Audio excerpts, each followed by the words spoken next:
பௌத்தர்கள் இல்லாத இடத்தில் விகாரை எதற்கு? அனுரவுக்கு சாணக்கியன் ஆதரவு. சிவப்பு அறிவித்தல் பிறப்பிக்கப்பட்டவர் கட்டுநாயக்கவிற்கு கொண்டு வரப்பட்டார். ஆஸ்திரேலிய தின கொண்டாட்டத்தில் பங்கேற்ற சஜித் பிரேமதாச. தமிழ் ஊடகவியலாளர்களை திட்டமிட்டு புறக்கணிக்கும் வவுனியா மாவட்ட செயலகம். யாழில் இடம்பெற்ற இருவர் உயிரிழப்புகள். விபத்தை ஏற்படுத்திவிட்டு தப்பிச் சென்ற என்பிபி பிரதேச சபை தலைவரின் வாகனம். இந்தியா மீதான வரி விதிப்பு. ரஷ்யாவின் லாபத்தை குறிவைத்த டிரம்புக்கு அதிரடி பலன்.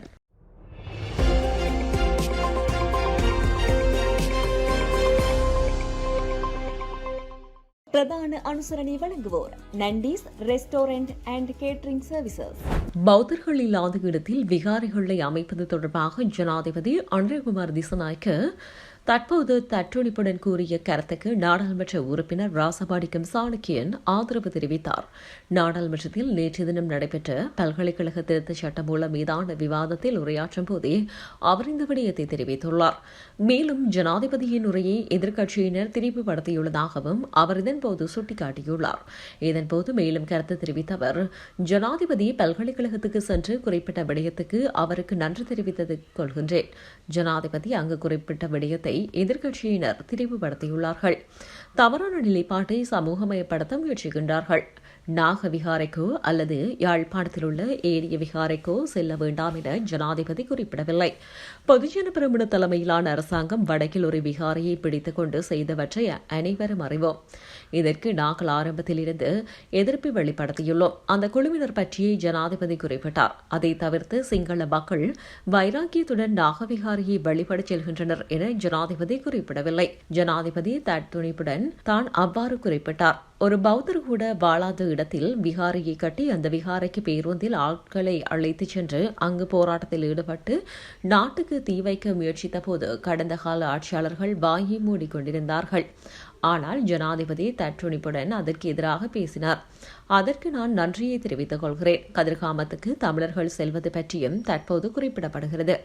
இந்த நாட்டுக்கு பௌத்த மதம் வருவதற்கு முன்னரே கதிர்காம கந்தனை வழிபட்ட மக்கள் ஆரம்பித்தார்கள் என்பதை நினைவில் கொள்ளுங்கள் என அவர் தெரிவித்துள்ளார். சிவப்பு அறிவித்தல் பிறப்பிக்கப்பட்ட வெளிநாட்டில் மறைந்திருந்த ஒரு ஒழுங்கமைக்கப்பட்ட குற்றவாளி நேற்றைய தினம் மதியம் இந்தியாவிலிருந்து நாட்டிற்கு அழைத்து வரப்பட்டார். சந்தேக நபரை அழைத்து வந்த பின்னர் கட்டுநாயக்க விமான நிலையத்தில் குற்றப்புலனாய்வுத்துறை அதிகாரிகளினால் அவர் காவலில் எடுக்கப்பட்டார். அழைத்து வரப்பட்ட நபர் கெசல்வத்த பகுதியைச் சேர்ந்த 34 வயதுடையவர். சந்தேக நபருக்கு எதிராக கொலை மற்றும் போதைப் பொருள் வைத்திருந்தமை ஆகிய குற்றச்சாட்டுகள் சுமத்தப்பட்டுள்ளதாக போலீசார் தெரிவித்தனர்.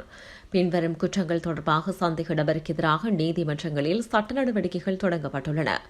2015 ஆண்டு கெசல்வத்த காவல் பிரிவில் கூர்மையான ஆயுதங்களை பயன்படுத்தி கொலை செய்தல், 2018 ஆண்டு கொட்டாஞ்சேனை காவல் பிரிவில் நடந்த துப்பாக்கிச்சூடு மற்றும் கொலைக்கு உதவி செய்தல், 2021 ஆண்டு மட்டக்குழிய காவல் பிரிவில் கூர்மையான ஆயுதங்களை கொண்டு ஒரு நபரை தாக்குதல், 2021 ஆண்டு கொட்டாஞ்சேனை காவல் பிரிவில் உயிருள்ள கையெறி குண்டு வைத்திருத்தல், கெசல்வத்த வெள்ளவத்த மற்றும் ப்ளூமெண்டல் காவல் பிரிவில் கொள்ளை மற்றும் போதைப்பொருள் வைத்திருத்தல், கொழும்பு எல்லைக்கு பொறுப்பான துணை காவல்துறை தலைவரின் மேற்பார்வையின் கீழ் மேலும் விசாரணைகள் மேற்கொள்ளப்பட்டிருந்தமை குறிப்பிடத்தக்கது. ஆஸ்திரேலிய தின கொண்டாட்ட நிகழ்வு கொழும்பில் உள்ள ஆஸ்திரேலிய உயர்ஸ்தானிகரின் உத்தியோகபூர்வ இல்லத்தில் நேற்றைய தினம் மாலை இடம்பெற்றது.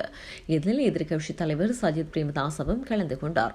இலங்கைக்கான ஆஸ்திரேலிய உயர்ஸ்தானிகர் மற்றும் அன்னாரின் பாரியார் ஆகியோரின் கௌரவ அழைப்பையேற்றே அவர் இந்த நிகழ்வில் பங்கேற்றார்.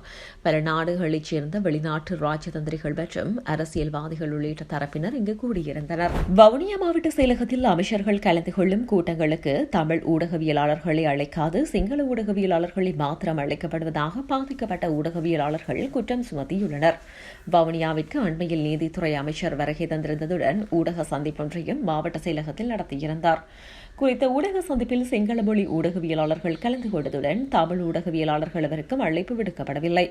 வவுனியா மாவட்ட செயலகம் தொடர்பாடல் உத்தியோகத்தரிருந்தும் தொடர்ச்சியாக பல நிகழ்வுகளுக்கு தமிழ் ஊடகவியலாளர்கள் புறக்கணிக்கப்பட்டு வருகின்றனர். இது தொடர்பில் மாவட்ட செயலகத்தில் பலமுறை தெரியப்படுத்தியும் எந்தவொரு தீர்வும் கிடைக்கவில்லை என பாதிக்கப்பட்ட தமிழ் ஊடகவியலாளர்கள் குற்றம் சாட்டியுள்ளனர்.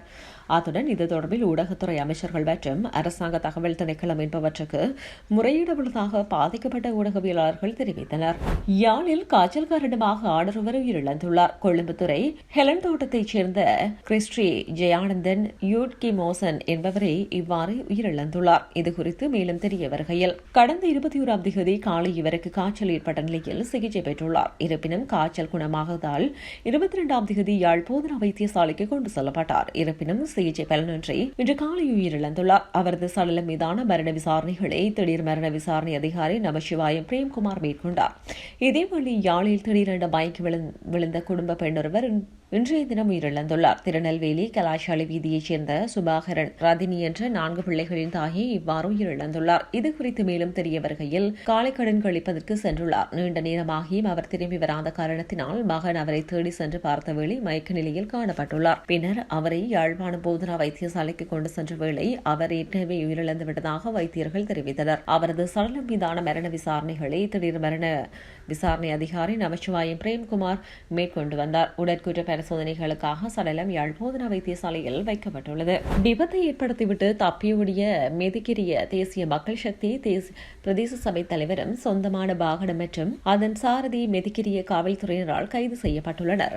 மெதிக்கிரிய மீகஸ் வேவ பகுதி வீதியில் நேற்றைய தினம் மதியம் சம்பந்தப்பட்ட வாகனம் மோட்டார் சைக்கிள் மீது மோதியதில் இந்த விபத்து நிகழ்ந்துள்ளது. இருப்பினும் விபத்துக்கு பின்னர் வாகனம் தொடர்ந்து ஓடிச் சென்றது. மேலும் அப்பகுதி மக்கள் சேர்ந்து மெதிக்கிரியவில் உள்ள தியசென்புர நகரில் அதை நிறுத்தி ஓட்டுநரை தாக்கியதாக தெரிவிக்கப்படுகிறது. பின்னர் ஓட்டுநர் அங்கிருந்து தப்பிச் சென்று மெதிரிகிரிய காவல்துறையினரிடம் சரணடைந்துள்ளார். பாதிக்கப்பட்டவர் மகதல குலவிவ யாய ஏழைச் சேர்ந்த 71 வயதுடைய 3 பிள்ளைகளின் தந்தையாவார். இந்த சம்பவம் தொடர்பாக மெதிரிகிரிய மற்றும் மீகஸ்வேவ காவல்துறையினர் மேலதிக விசாரணைகளை முன்னெடுத்து வருகின்றனர். இந்தியா மீதான 25% கூடுதல் வரி விதிப்பு நடவடிக்கையானது வெற்றியை தந்திருப்பதாக அமெரிக்கா தெரிவித்தது.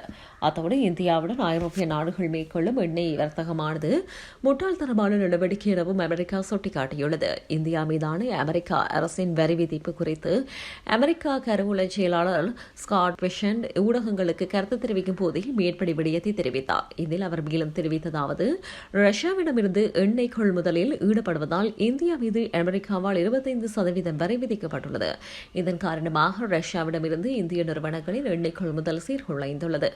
ஆகவே வரி விதிப்பு நடவடிக்கை பெரும் வெற்றிகரமான ஒன்றாகவே அமைந்துவிட்டது. வரி விதிப்பு எண்ணம் தொடர்கிறது. எனினும் அவற்றை நீக்க ஒரு வழி இருப்பதாகவே நான் கருதுகிறேன். எங்களுடைய ஐரோப்பிய கூட்டாளிகள் இந்தியா மீதான வரி விதிப்பு நடவடிக்கை மேற்கொள்ளாமல் நிராகரித்துவிட்டனர் என தெரிவித்துள்ளார்.